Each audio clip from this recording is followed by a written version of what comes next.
Hello बच्चों। आज हम लोग फ्रिक्शन और मल्टीपल सरफेस का एक प्रॉब्लम लेंगे जिसको हम टू ब्लॉक प्रॉब्लम भी बोलते हैं। देखिए, इसमें दो ब्लॉक है, block A and block B. उनके मासेस दिए हुए हैं and between this floor and block B friction coefficient is 0.2 and block A और ब्लॉक बी के बीच में फ्रिक्शन कोफिशिएंट 0.4 है।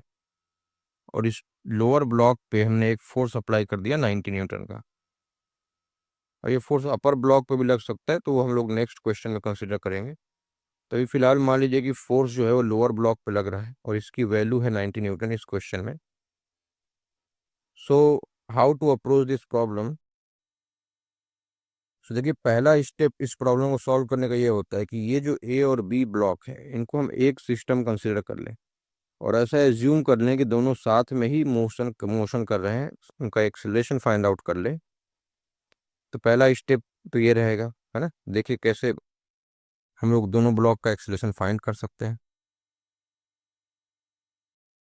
So this is step 1. We will take both block as one system and assume that they will have a common acceleration.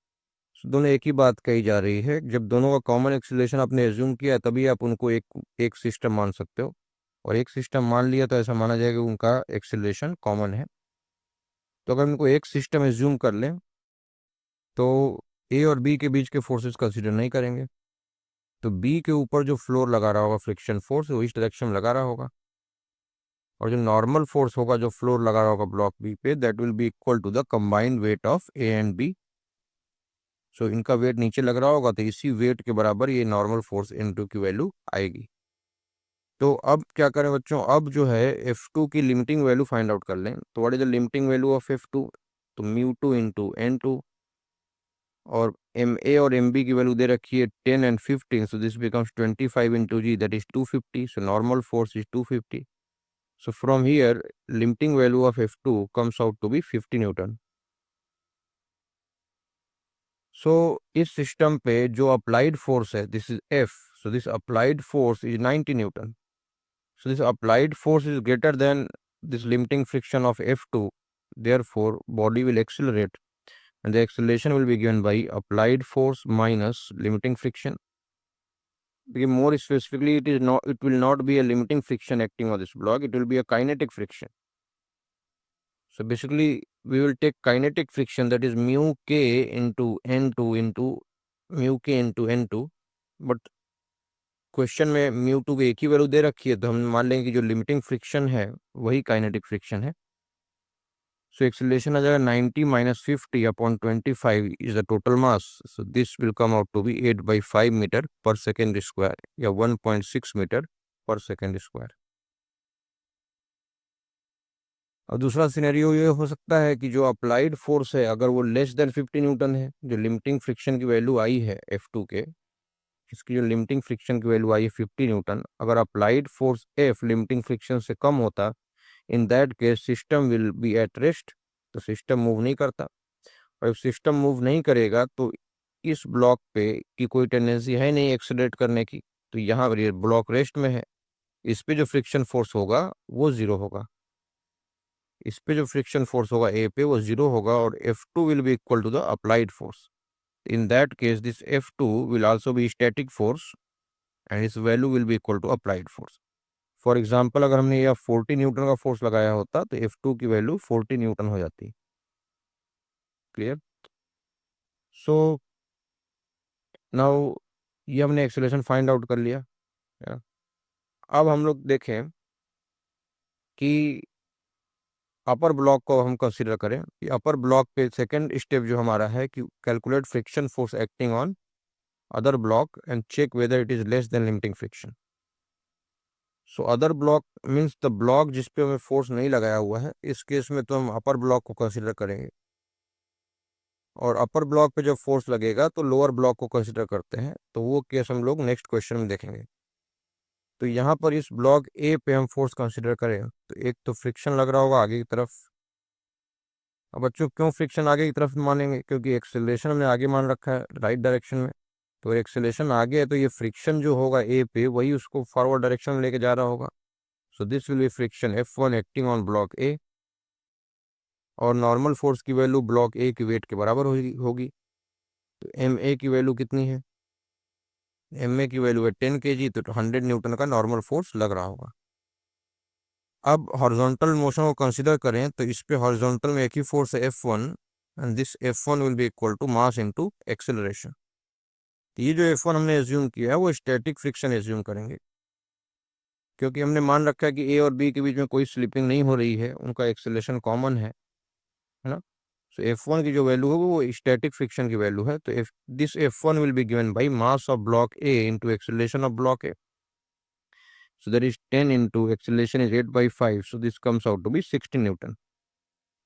Now we have to check whether this value is less than limiting friction. तो limiting friction की value निकालने F1L के, तो this will come out to be μ1 into N1। तो μ1 की value है 0.4 और normal की फोर्स है 100। सो F1 limiting will be 40 Newton. अब देखिए कि यहाँ पर जो F1 की वैल्यू है वो लिमिटिंग फ्रिक्शन से कम आ गया है। इसका मतलब ये है कि यहाँ पर स्टैटिक फ्रिक्शन ही एक्ट करेगा और दोनों का एक्सेलरेशन कॉमन होगा। हाँ।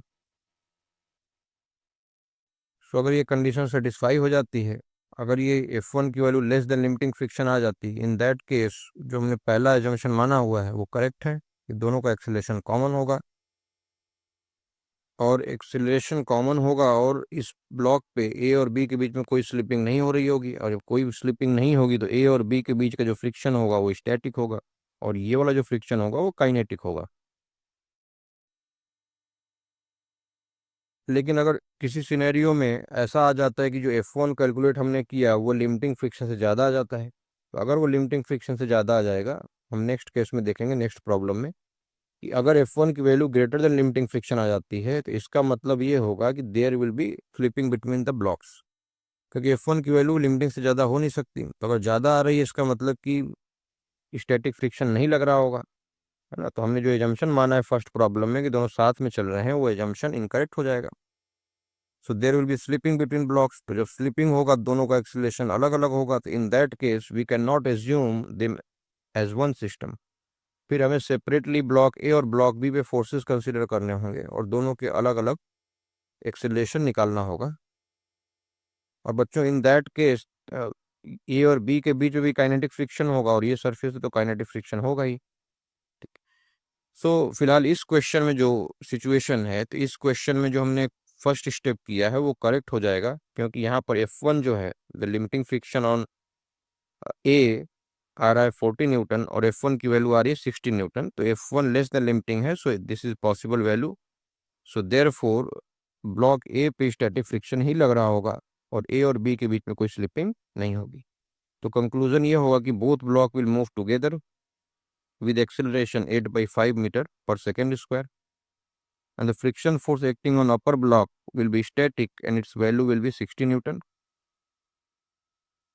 and the friction force acting on lower block is kinetic friction and it will have a magnitude of 50 Newton, क्योंकि हमने इसी को म्यू के मान लिया है। सो जो क्वेश्चन था दोनों का एक्सेलरेशन फाइंड करना था, तो एक्सेलरेशन की वैल्यू हमारी आ गई 8/5 मीटर पर सेकेंड स्क्वायर, और इसके भी जो फ्रिक्शन लग रहा है वो इस डायरेक्शन लग रहा होगा, इस फ्रिक्शन का नेचर स्टैटिक होगा, इसकी वैल्यू आएगी 60 न्यूटन। और इस पे फ्रिक्शन इस डायरेक्शन में लग रहा होगा और इसका नेचर काइनेटिक होगा और इसकी वैल्यू आ जाएगी म्यू के इंटू नॉर्मल फोर्स से निकालेंगे तो इसकी वैल्यू आ जाएगी 50 न्यूटन। ठीक है, थैंक यू।